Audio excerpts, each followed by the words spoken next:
Mungu tutazama na Morogoro, utuondolee huu ukame. Hivi jamani, hamuoni wala kusikia vilio vya wananchi wenzenu wakilalama juu ya uharibifu wa mazingira na kukauka kwa vyanzo vya maji? Ndugu zangu, hiki mnachokifanya ni kinyume cha sheria na mnadhoofisha juhudi za viongozi wetu katika kulinda vyanzo na mazingira.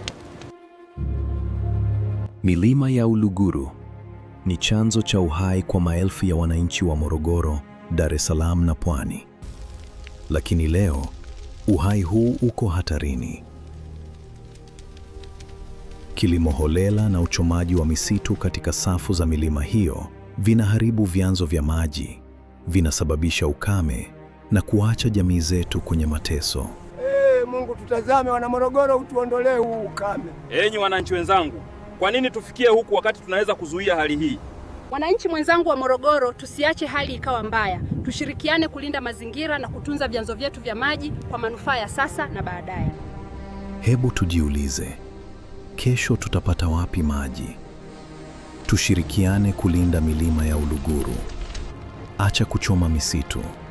Tumia njia bora za kilimo.